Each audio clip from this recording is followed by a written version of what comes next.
Boa tarde. Boa tarde a todos. Sejam bem-vindos em mais uma atividade aqui da Campus Party Brasil. Nós estamos aqui hoje, eu, Franciele, o Arley e o Luiz César Branquinho, para falar sobre um tema muito relevante, trazer um pouquinho de tecnologia, como que ela é aplicada, né, na saúde, que é a nanomedicina térmica, e a gente quer trazer para vocês como então que a geração de calor ela é utilizada no tratamento do câncer. Eu sou a Franciele Melo Andrade, eu sou bióloga, doutora em Ciências, né, Biológicas pela Universidade Federal de Goiás, sou servidora no Instituto Federal de Goiás, o IFG, Campus Goiânia, e pesquisadora responsável do eixo de estudos ambientais do CityLab do IFG, né?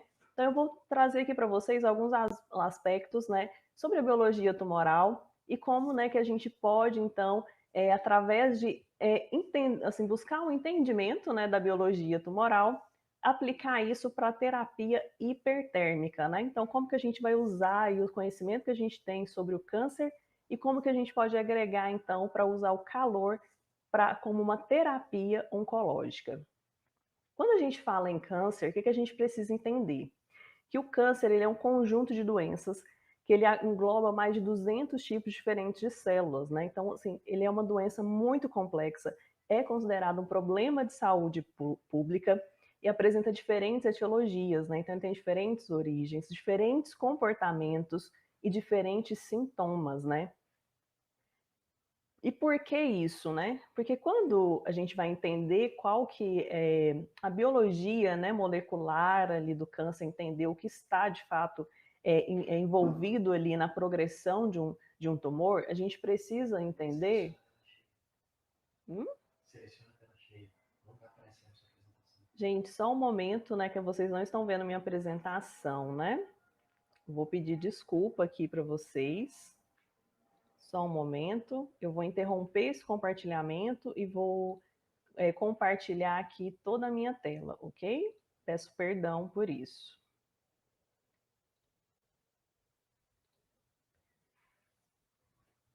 Espero que agora vocês estejam vendo, né, a apresentação em tela cheia. Qualquer coisa, dê um feedback, ok? Então, como eu estava dizendo, o câncer é uma doença complexa, né?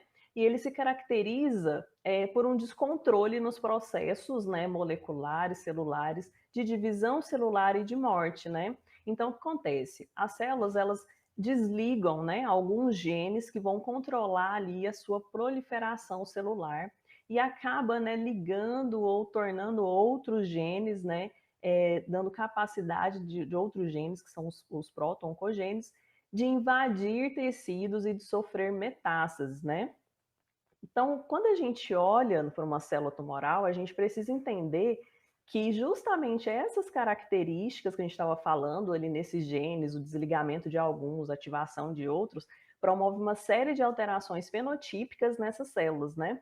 Que vão promover a resistência aos sinais antiproliferativos, evasão do sistema imune, mortalidade replicativa, inflamação, capacidade de invasão e metástase, angiogênese sustentada, instabilidade genética e mutação, resistência à morte celular, desregulação do metabolismo, autossuficiência de sinais de crescimento. Então, como a gente pode ver, quando a gente pensa, né, no câncer, a gente precisa entender que ele é, então, não é só uma célula com uma única característica, né? Ele tem características diversas, né?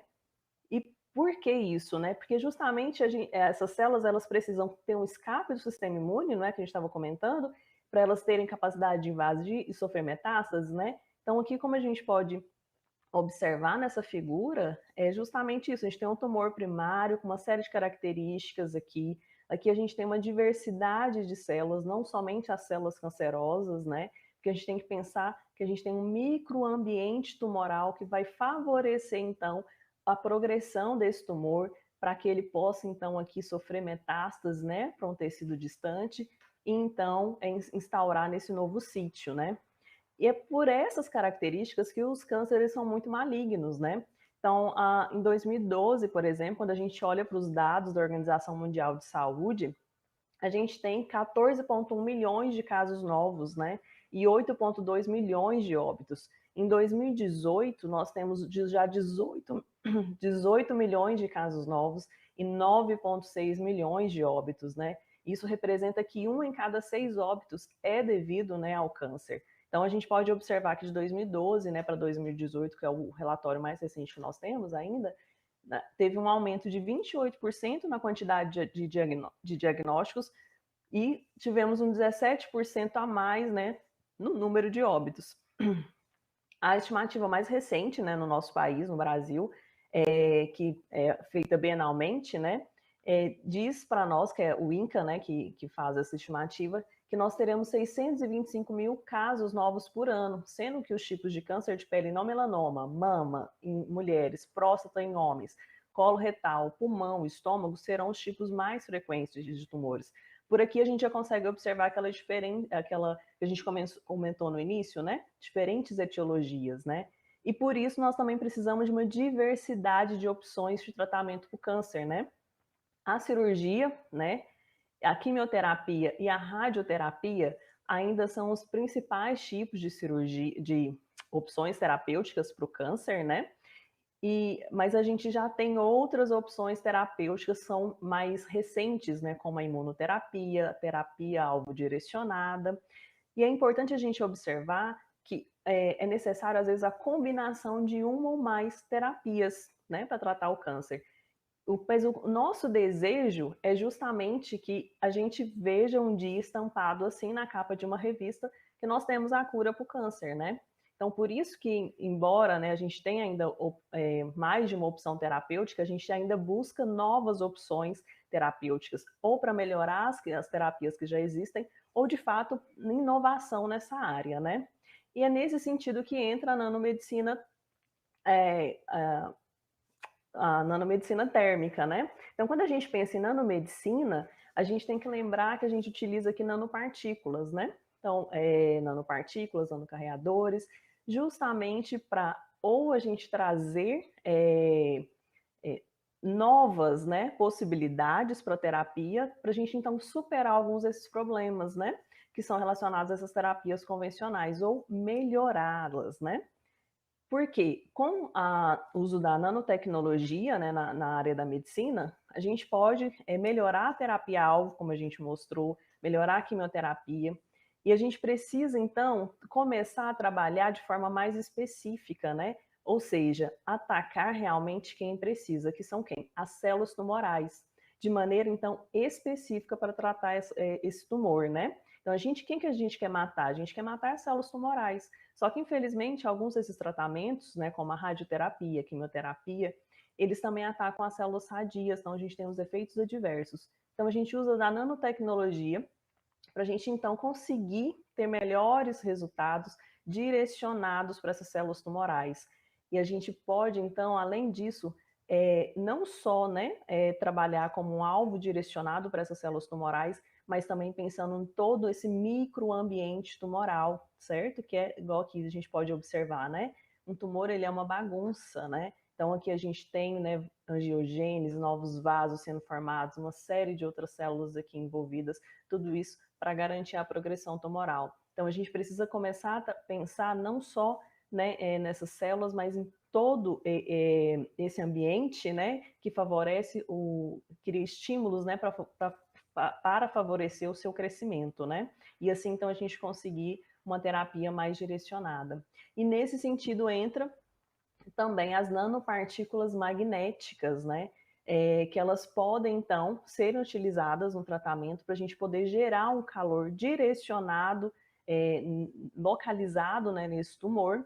Então, a gente tem um efeito ali de uma terapia utilizando o calor para a gente, de fato, tratar câncer, né? A gente tem, né, como exemplos, né, a hipertermia, que a gente pode usar, né, nanopartículas magnéticas, e nós temos também a ablação térmica, né? E o que dá essa diferença? É justamente a temperatura que a gente vai trabalhar. Então, quando a gente fala em hipertermia, geralmente a gente está falando nessa faixa, né, de 39 a 45 graus Celsius, sendo que a gente trabalha com hipertermia moderada, na maioria dos casos, que é entre 42 e 45 graus Celsius. Já quando a gente trabalha com ablação térmica, a gente está falando com temperaturas acima de 45 graus Celsius, né? Então, um exemplo, por exemplo, da nanotecnologia, né, aplicada para o tratamento oncológico é um artigo recente, né, do nosso grupo de pesquisa, o qual é liderado pelo Andres Bacuzes, do Instituto de Física da Universidade Federal de Goiás, que utilizou aqui um nanocarreador. Nesse nanocarreador, nós tínhamos aqui nanopartículas magnéticas, ele também tinha já um quimioterápico, que é o IR-780, e também ele apresenta na sua estrutura albumina, né? Então, isso tudo facilitou para que esse nanocarreador levasse, né, essa nanopartícula magnética para a região do tumor, e o quimioterápico que ainda nós colocamos, né, dentro desse nanocarreador também pudesse ser liberado. Então, aqui, através da fototerapia térmica, nós observamos, né, que então era possível sim a gente promover através, né, dessa fototerapia térmica, que é promovendo calor nessas células, matar as células tumorais, não só, né, as células in vitro, mas também em vivo, ou seja, no animal, certo? O que é importante a gente observar? Que a gente está tratando de um assunto que a gente precisa, né, fazer a gente precisa dessa ponte, né, translacional, porque a gente precisa da pesquisa básica para a gente resolver um problema lá na clínica. E para a gente resolver esses problemas lá na clínica, a gente precisa trabalhar na pesquisa básica com interação de biólogos, de físicos, de químicos, né? Porque a gente precisa entender a biologia molecular, a biologia tumoral, a gente precisa aqui entender os princípios físicos, né, por trás dessas nanopartículas magnéticas, e também como que a gente vai sintetizar esses nanocarreadores, né? Então, quando a gente pensa na biologia tumoral, como que a gente pode, então, quais são os desafios, né, que nós temos, pensando no que a gente já conhece, para a gente utilizar essas terapias hipertérmicas, para, de fato, a gente ter uma terapia efetiva? Quando a gente pensa, né, na angiogênese, né, tumoral, a gente pode usar isso a nosso favor. Então, quando a gente promove o aquecimento, a terapia hipertérmica, inicialmente a gente tem ali um aumento, né, do fluxo sanguíneo, e isso pode favorecer, então, o aumento, né, da circulação de alguns quimioterápicos ali naquela região do tumor, só que com o passar do tempo também, a gente tem que, assim, quanto mais tempo a gente submete nessas, esse tumor, né, a esse aquecimento, a gente vai ter também um dano vascular, né, então aqui desses vasos ali que estão nutrindo, né, esse tumor. Então, com isso, a gente diminui a perfusão e a gente vai afetar, então, todo aquele microambiente tumoral que favorece a progressão desse tumor. Um outro exemplo também que a gente pode, né, pode utilizar para a gente promover, então, aqui terapia hipertérmica, é a gente manter essa temperatura por um período maior e assim a gente evitar a termotolerância, né? Como, por exemplo, resposta de proteínas do choque térmico, né? Um outro exemplo que quando a gente promove, então, uma terapia hipertérmica, a gente aumenta a fluidez e permeabilidade da membrana, né, celular. E o que nós temos aqui? A gente pode aumentar a concentração também de quimioterápicos, né, nessas células, né? E assim a gente tem uma resposta mais interessante também quanto ao efeito citotóxico. Um outro exemplo também é que quando a gente promove essa terapia hipertérmica, a gente causa dano na molécula de DNA dessas células e a gente também pode inibir as vias de reparo, né? Então esse dano ele pode se tornar permanente e a gente induzir essa célula a entrar em morte celular. E o que a gente espera aqui é justamente causar morte celular por apoptose, né? E um outro tema que vem sendo muito discutido atualmente é a ativação do sistema imune justamente pela terapia hipertérmica, né? Então a gente pode ver que aqui, né, as possibilidades elas são infinitas, né? Então a gente pode aqui no sistema imune ativar tanto diretamente, né, o sistema imune, como a gente também pode auxiliar na resposta do nosso sistema imune reconhecer possíveis células que estão ainda circulando no nosso corpo ou células que estão iniciando, né, a metástase ali, né? Então a gente pode atuar aqui tanto no tumor primário quanto também já em sítios metastáticos, né? Então essa aqui, gente, foi uma explicação mais geral para a gente começar a entender sobre o nosso tema E agora nós teremos, né, o Branquinho falando para a gente um pouquinho sobre os princípios físicos por trás da terapia hipertérmica, utilizando nanopartículas magnéticas. Muito obrigada. Então, boa tarde a todos. É uma satisfação estar aqui. Deixa eu ver como é que eu vou conseguir compartilhar a minha tela.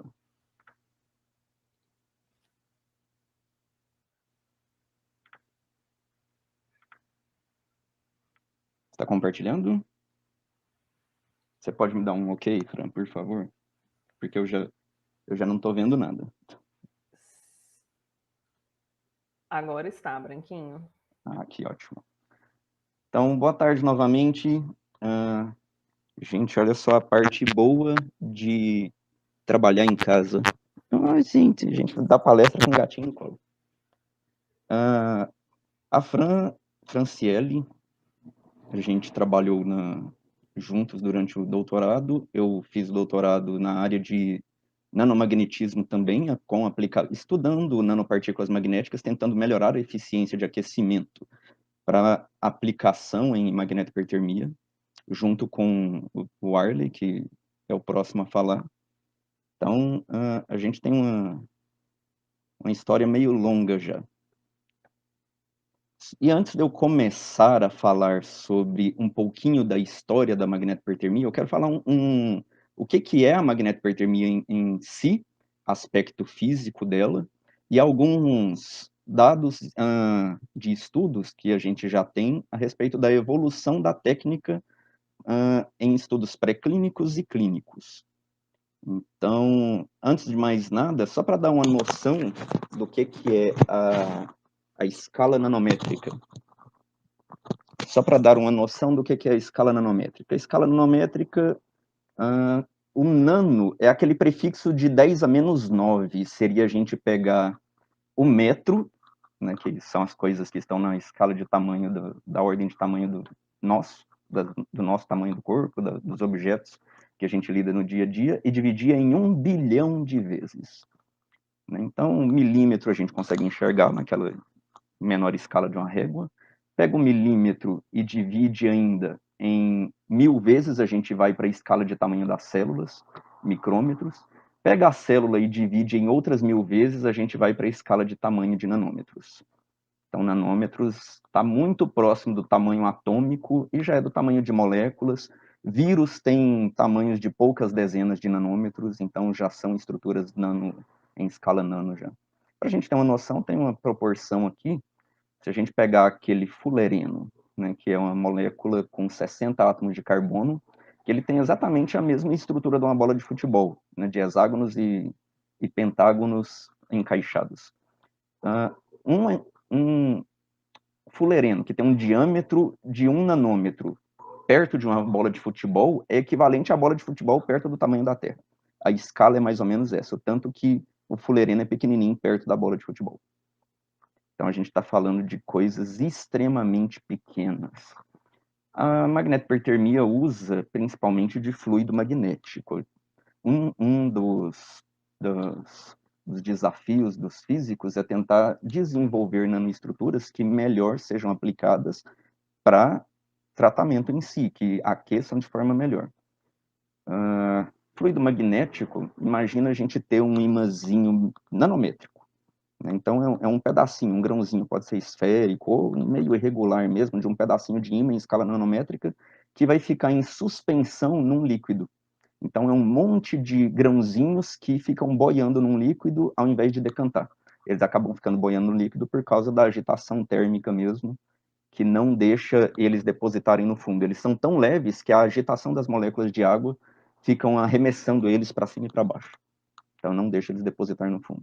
Só que a gente precisa fazer alguns tratamentos de superfície e para impedir que esses ímãs, quando enxergam uns aos outros, começam a grudar e vão aglomerando, aglomerando e formam grandes aglomerados e acaba pesando, né? Aí o peso deles tem uma relevância e vai tudo para o fundo. Então, a gente associa aqui o magnetismo dos materiais sólidos, que a gente já está habituado, com a fluidez dos líquidos.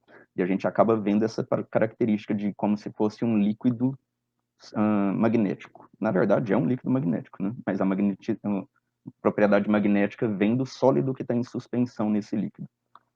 O primeiro a conseguir sintetizar um líquido estável, um fluido estável, que conseguisse ficar por muito tempo as nanopartículas em suspensão sem depositar no fundo, foi esse cientista da NASA, o Papel, que ele patenteou um fluido magnético que foi pensado inicialmente como aditivo de combustível de foguete, por conta da questão de que quando o foguete já estivesse em órbita, se você precisar ativar os propulsores, você não tem mais a ação gravitacional para levar o combustível para onde ele tem que ir e acontecer a queima.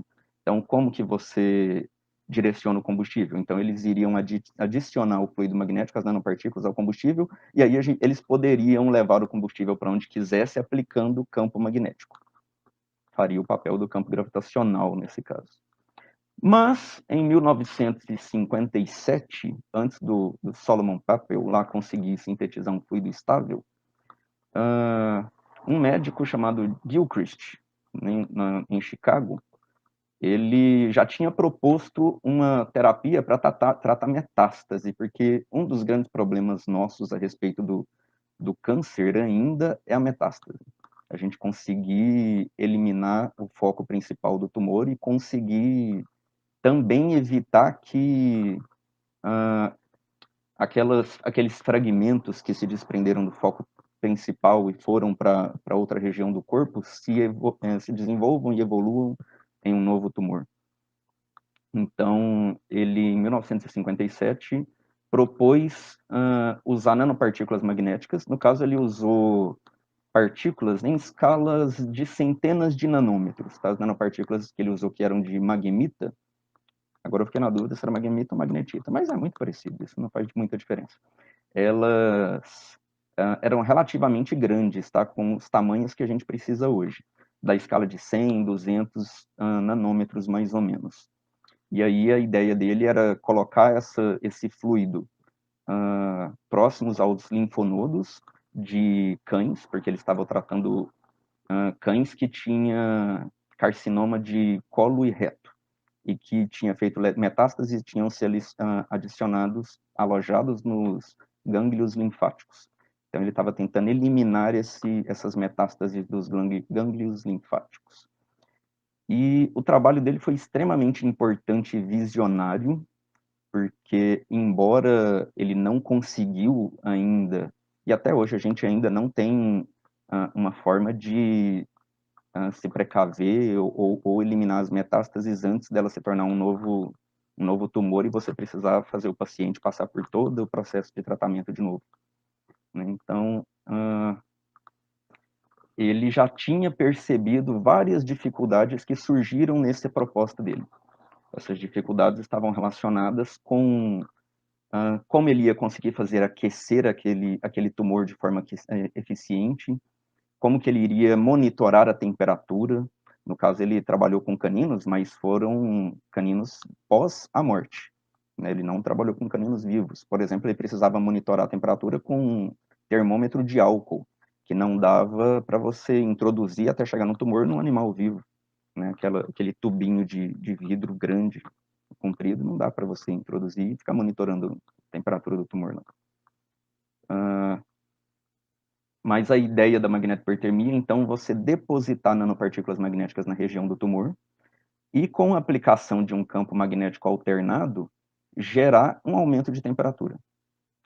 No caso, o efeito do aumento de temperatura é muito semelhante ao que acontece no nosso forno de micro-ondas. Só que o forno de micro-ondas usa de uma propriedade elétrica, né? As moléculas de água na comida, que são de polos elétricos, tem um polo positivo e um polo negativo, elas giram tentando se alinhar com o campo elétrico da onda de micro-ondas, que o forno irradia no alimento.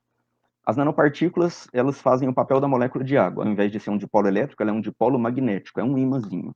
Tem, ao invés de ser um polo norte, um polo positivo, um polo negativo, tem um polo norte e um polo sul, que gera o mesmo padrão de linhas de campo magnético aqui.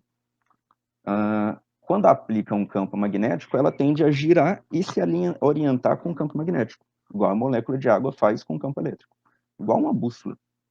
E aí, ao aplicar o campo magnético, a magnetização orienta. Se você inverte o campo magnético, a magnetização gira tentando se orientar também. A agulha da bússola iria girar também sob o impulso da inversão do campo magnético. Se você faz esse campo magnético girar muito rápido, numa frequência aí de 100 kHz, 1 MHz, significa que ele está invertendo 1 milhão de vezes por segundo. Você faz com que a magnetização queira seguir o campo magnético nessa mesma velocidade e aumente a temperatura por gerar uma agitação no meio. Então a ideia seria mais ou menos essa: o tumor, se você deposita nanopartículas magnéticas, liga bobinas, correntes elétricas passam aqui, e o campo magnético vai fazer com que as nanopartículas, a magnetização delas se orientem. E aí essa bobina aumenta a corrente, aumentando o campo. E aí ela vai reduzindo. De repente ela inverte o sentido da corrente na bobina, invertendo o sentido do campo e vai aumentando novamente. Depois reduz e inverte novamente. Então é só você colocar uma corrente alternada nas bobinas que vai fazer com que o campo magnético entre as bobinas fique alternado também. Então você tem que ter uma estrutura de um campo de bobinas e entre elas você pode colocar lá o objeto que você quer aquecer. E no caso, a ideia é você aquecer somente onde tem nanopartículas magnéticas. Vou passar de forma bem rápida aqui alguns dados pré-clínicos e clínicos. Os pré-clínicos são estudos feitos em modelos animais ou in vitro, dentro de porta-amostras, antes de chegar em humanos, né? Então, por exemplo, aqui já em 97, a gente tem o Kobayashi, que é um dos pioneiros do estudo de magnetohipertermia, lá na década de 90, quase 60 anos depois de Gilchrist propor a ideia da magnetohipertermia. Ele estava usando magnetolipossomas, fazendo estudos em modelos murinos, né, uns camundongos da espécie murino. E ele usava magnetolipossomas catiônicos. Então, ele já tinha observado aqui uma redução da massa tumoral desses modelos murinos. Kobayashi ainda, em 97, 98, ele observou que quando ele aplicava, induzia o tumor nos camundongos que ele estava estudando, no caso ele induziu um de um lado esquerdo e outro do lado direito, e aplicou o tratamento de magnetohipertermia somente em um deles. O outro ele não fez o tratamento, porém ele viu uma redução em ambos. Isso indica que a magnetohipertermia, além do tratamento em si, pelo aumento da temperatura que causaria dano às células tumorais, também estava induzindo uma resposta imunitária, antitumoral, naquele camundongo. Só que ele ainda não tinha entendido os mecanismos que causavam isso. Em 99, um alemão chamado Andreas Jordan, ele publicou os estudos iniciais com camundongos também, onde ele, usando nanopartículas, ele não estava usando magnetolipossomas, conseguiu atingir temperaturas razoáveis, 47 graus Celsius. É uma temperatura suficiente para você fazer terapia de magnetohipertermia. E alguns animais na qual ele fez o tratamento teve redução da massa tumoral, outras remissão completa, reduziu completamente. Já na década de 2000, a gente tem trabalhos aqui mostrando, por exemplo, como aumentar a eficiência de aquecimento a respeito da questão de aumentar o foco de calor, de geração de calor, que são as estruturas magnéticas. Então, os cientistas monitoravam o depósito de nanopartículas magnéticas no tumor, e a maioria deles ou usavam nanopartículas somente, ou usavam os magnetolipossomos, que são essas vesículas de lipídio aqui, com lipídios catiônicos na superfície. Então ficava com a densidade de carga superficial, que ajudava a aderir no tumor, porém o Lee, né, na equipe do Kobayashi ainda, em 2001, ele mostrou que quando eles introduziam um anticorpo monoclonal e adicionavam isso na superfície desse magnetolipossoma, eles conseguiam aumentar bastante o depósito dessas magnetolipossomas no tumor. Isso fazia com que ela aquecia melhor quando aplicava o campo magnético alternado. Né? E em 2006, já, Kobayashi reproduziu os experimentos com os dois tumores nos ratinhos, a fim de entender melhor o que induziria a resposta imunitária nos camundongos. No caso, essa resposta imunitária ele é bastante interessante, porque dá uma margem para a gente pensar que a magnetohipertermia pode ser uma terapia que funcionaria como uma espécie de vacina para o câncer. Você coloca a pessoa num tratamento de magnetohipertermia sem necessariamente o tumor estar recebendo o aumento de temperatura, mas as proteínas e o processo biológico que vai acontecer no organismo cria uma resposta imunitária que vai o próprio organismo atacar o tumor. Então, existe bastante estudo atualmente sendo feito nesse aspecto. Outro estudo mostrando avanços em como melhorar a eficiência de aquecimento foi de um grupo do Johns Hopkins, nos Estados Unidos, onde participam também o Robert Ivikov, que foi um colaborador nosso, meu e do Arley, durante nosso doutorado na UFG, onde ele contribuiu com o desenvolvimento de um nanocompósito. Esse nanocompósito aqui é uma esfera de um polímero de dextrana, onde tem nanopartículas magnéticas no interior dessa esfera polimérica, o que permite que, sendo magnética, você possa usá-la para magnetohipertermia, coloca anticorpo monoclonal para que ela reconheça a membrana da célula cancerígena e possa se depositar melhor lá. E eles também adicionaram uma molécula com um átomo de índio radioativo, para já fazer uma radioterapia intracelular, ao mesmo tempo que faz magnetohipertermia. Eu vou pular alguns aqui. Esse aqui é um estudo interessante, onde já em 2014, esse grupo, eles mostraram que todos os animais que eles trataram, usando nanopartículas magnéticas simples mesmo, de maghemita, todos eles tiveram uma redução, na verdade a massa tumoral desapareceu por completo, né? Porém, eles utilizavam uma frequência alta de campo magnético, 1 MHz. Isso é um problema que já tinha sido identificado pelo Gilchrist, a respeito de que se você aplicar um campo com intensidade muito alta, uma frequência muito alta, você gera correntes elétricas no interior do tecido da pessoa, por ter íons, e você aquece o corpo dela, mesmo independente de ter nanopartícula. Você perde aquela especificidade de você atacar somente onde está o tumor. Acaba que você danifica o tecido todo que está recebendo o campo magnético.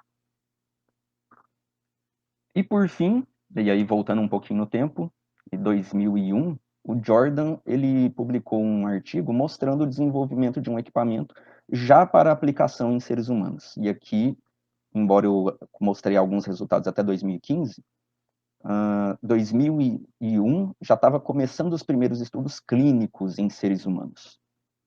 E aí hoje a gente tem essa terapia disponível, principalmente para tratamento de glioblastoma, que é tratamento de tumor do sistema nervoso central, bastante agressivo, e nos Estados Unidos já estão aplicando ela também para tratamento de próstata.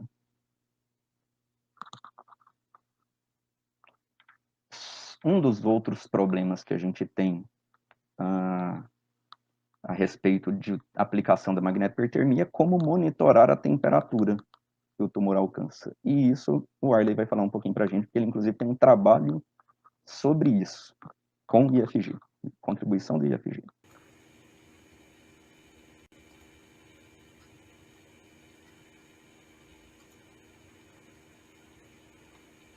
Bom, acho que vocês já estão me ouvindo, né?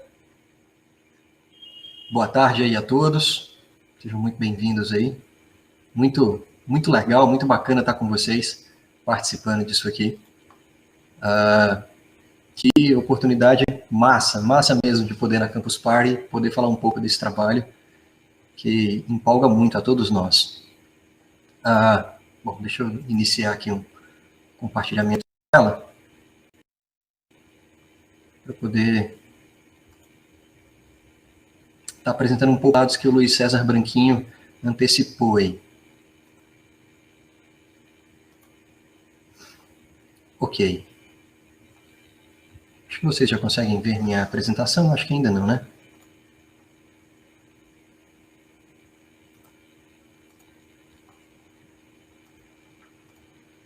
Ainda não. Eu acho que daqui a pouquinho... Ah.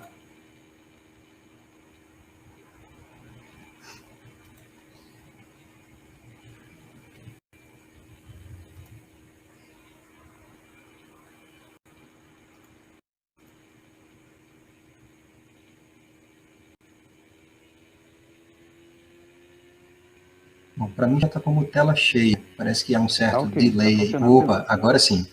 Agora sim. Então tá, desculpa aí a dificuldade aí na manipulação desse software, mas, bom, da minha parte, sejam muito bem-vindos. Que prazer imenso estar aqui.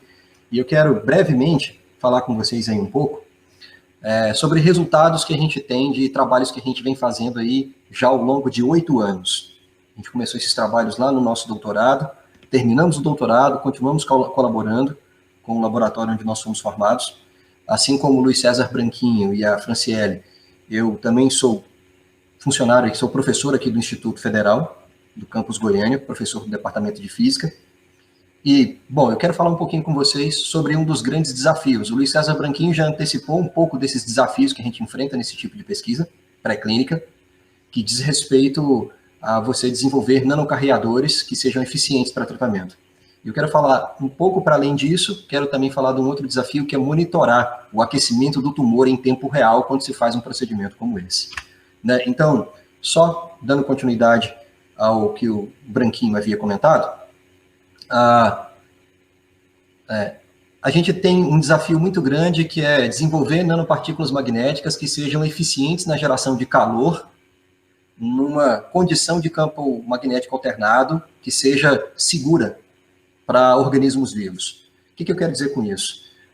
Quando a gente vê aqui à direita, né,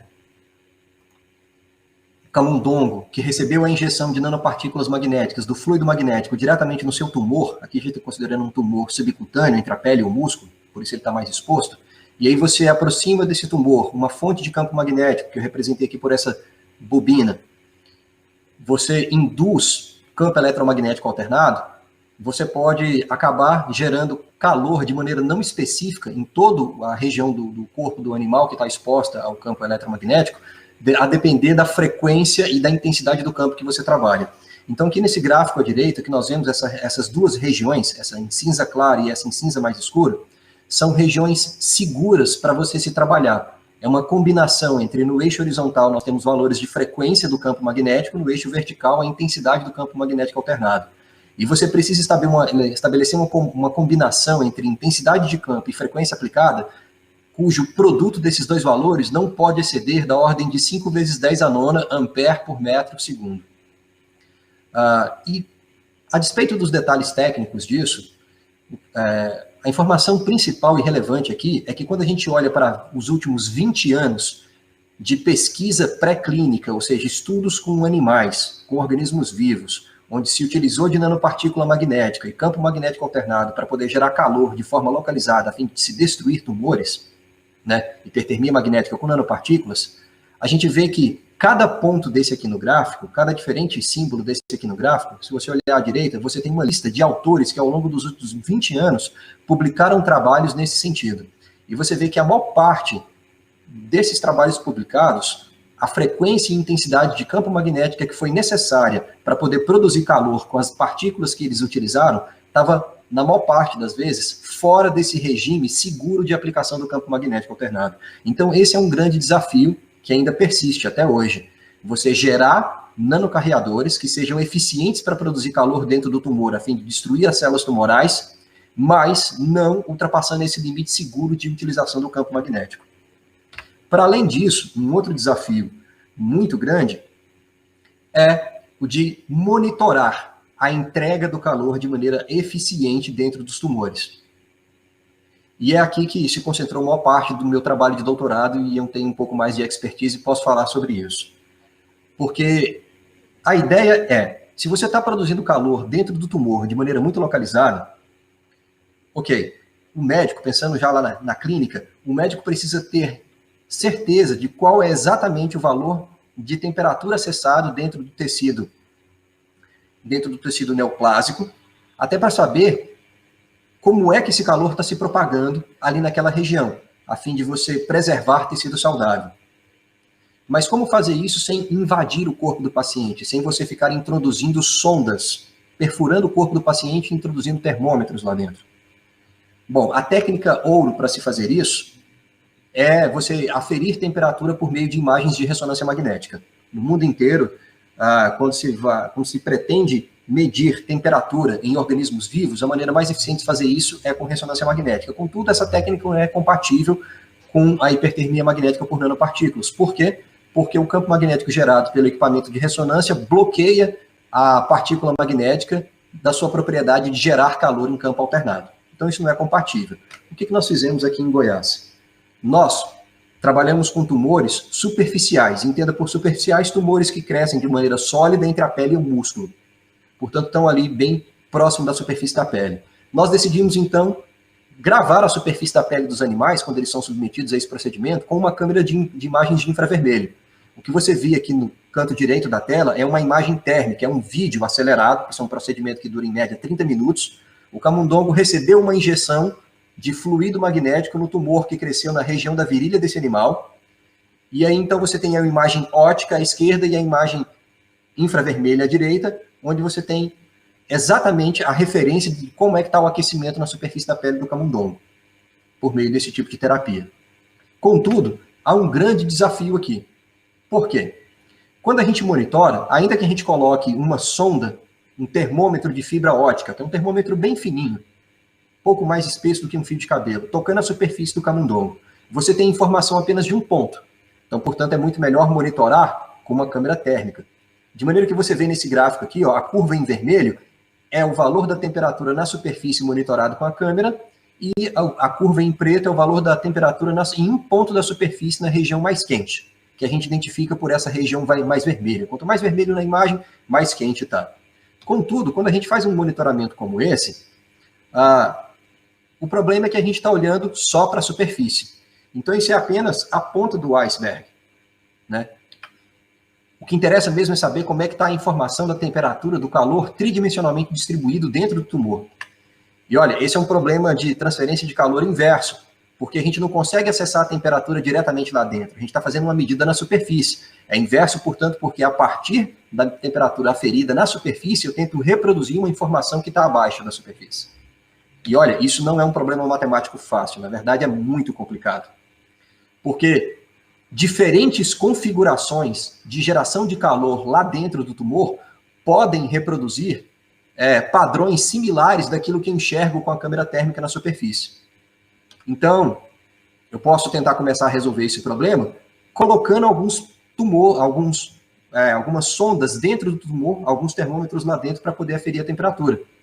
Mas ainda que eu coloque algumas sondas lá dentro, eu vou medir apenas alguns pontos, sendo que esse aquecimento é tridimensional. E outro problema é que quando a gente coloca alguns tumores lá dentro, a gente vê que três sondas colocadas dentro do mesmo tumor não registram necessariamente o mesmo aquecimento.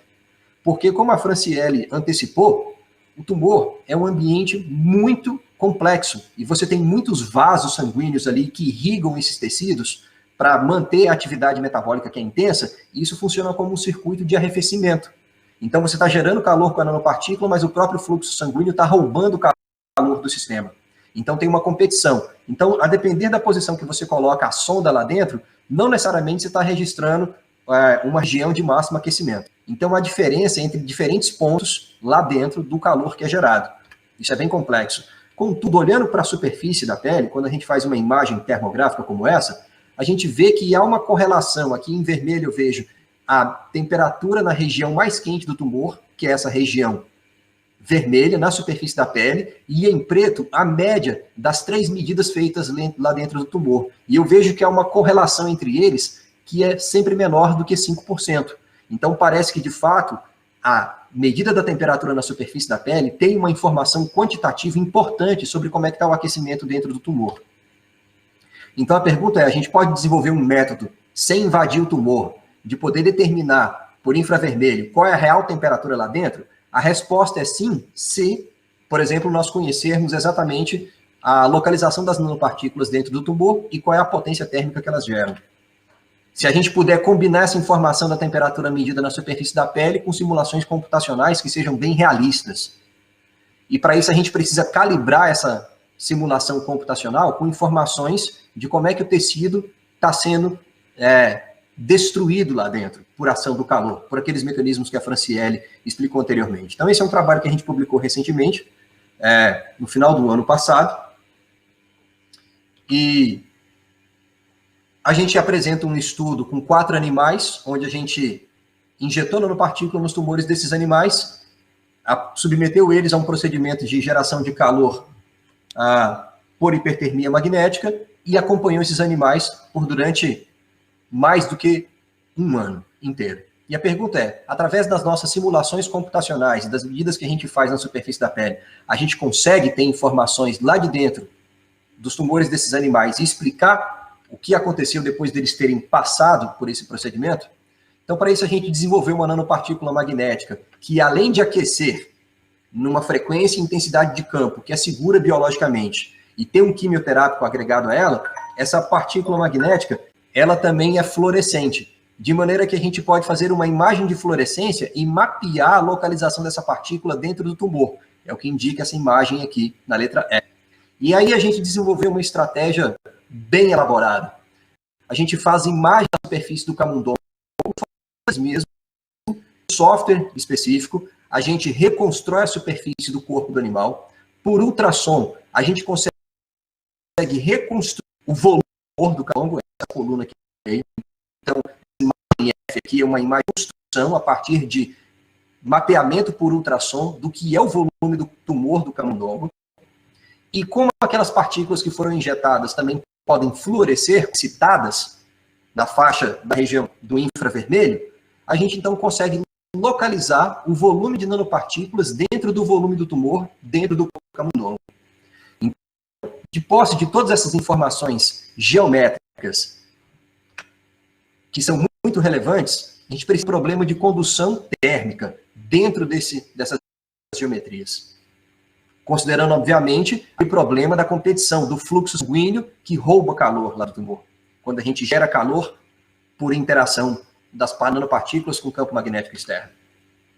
Então, a gente roda essas contas computacionalmente, porque a gente tem essas informações lá dentro do tumor, e a gente consegue gerar, aqui eu vejo em vermelho, nessa curva, é a medida da temperatura na superfície da pele do animal. E em preto, quase que coincidindo, é a temperatura simulada na superfície por meio da nossa simulação computacional com base nos dados que a gente obteve de dentro do tumor. Então veja que a gente consegue uma coincidência muito boa entre o que a gente estima que está lá dentro, que consegue reproduzir o que eu estou medindo na superfície. De tal maneira que, para poder calibrar muito bem essa simulação, a gente escolheu um desses 4 animais, sacrificou esse animal foi eutanasiado, seguindo todos os protocolos de como fazer isso de maneira adequada para minimizar o sofrimento desse animal. Esse animal foi eutanasiado logo após ter sido submetido a esse tratamento por hipertermia com nanopartículas. E esse tumor, foram feitas lâminas desse tumor, de maneira que a gente pudesse contabilizar a quantidade de tecido que foi de fato destruído pelo calor, de células não viáveis. E a gente usa essa informação desse animal para calibrar a nossa simulação computacional, a fim de tentar explicar o que aconteceu com os outros animais. E aí, então, a gente roda outra conta matemática, de maneira computacional, onde a gente é capaz de, dentro daquela geometria do tumor, a gente calcular qual foi o dano térmico irreversível. Quanto mais vermelho nessa imagem, significa que essas células estão inviáveis biologicamente. Elas perderam sua capacidade clonogênica, elas não podem mais se replicar. As células foram lesionadas de maneira permanente, o tecido foi morto. Então, em azul é a região que ainda sofreu um dano reversível. Quanto mais tendendo para o vermelho, essa região do tecido tumoral sofreu um dano irreversível. É permanente, a gente destruiu o tumor. E aí, então, quando a gente observa o monitoramento desses animais ao longo do tempo, a gente vê que esses 3 animais, os outros 3 daqueles 4, que foram submetidos ao procedimento e não foram eutanasiados logo após ter sido tratados, quando eles são seguidos, a gente vê um animal aqui, essa curva em vermelho, na letra B, que o tumor dele volta a crescer depois de 35 dias após o tratamento. Contudo, os outros 2 animais, não, o tumor deles não cresce mais. Na verdade, foi regredindo, o volume foi diminuindo, e mesmo 585 dias depois do tratamento, os animais 3 e 4 nunca mais apresentaram nenhuma célula tumoral. A gente faz testes biológicos e monitora isso. Então, a gente vê que por meio da nossa simulação computacional, a gente consegue reproduzir o aquecimento dentro do tumor computacionalmente, a partir da medida da temperatura na superfície, e a gente consegue estimar a dose térmica que lesionou permanentemente esse tumor. A gente vê que para aquele animal que o tumor voltou a crescer 35 dias após o tratamento, ele sofreu um dano térmico irreversível no seu tumor de apenas 53%, enquanto que, pelos nossos cálculos computacionais, a gente estima que o dano térmico irreversível no volume dos outros 2 animais foi de 100% no terceiro e 96% no segundo, o que está coerente com a observação de que os tumores desses animais regrediram e a gente não viu crescimento tumoral mais nenhum. Inclusive aqui na imagem D, é outra imagem histopatológica desses animais 3 e 4, mais de 580 dias depois, a gente colheu algumas amostras do tecido na região onde havia o tumor e a gente não identifica mais nenhuma célula neoplásica. Ou seja, esses animais tiveram regressão tumoral total. Agora, contudo, eu preciso deixar claro que isso aqui é apenas um estudo piloto. Nós não podemos dizer que nós temos qualquer resultado terapêutico efetivo, de maneira a já pensar na translação desses resultados para a clínica com seres humanos. Mas a gente pretende realizar mais e mais experimentos com um número maior de animais e verificar isso. Na verdade, a ideia aqui é reforçar que essa nossa abordagem computacional ela é muito poderosa, capaz de prever qual vai ser o dano térmico, dependendo do mapa de temperatura que eu monitoro na superfície, e aí a gente pode correlacionar isso a um resultado biológico, uma resposta biológica. Contudo, essa abordagem é limitada apenas à situação de tumores superficiais. E como eu disse no começo da minha apresentação, são necessários outras técnicas termométricas que sejam eficientes e compatíveis com esse tipo de terapia, porque o que nós estamos propondo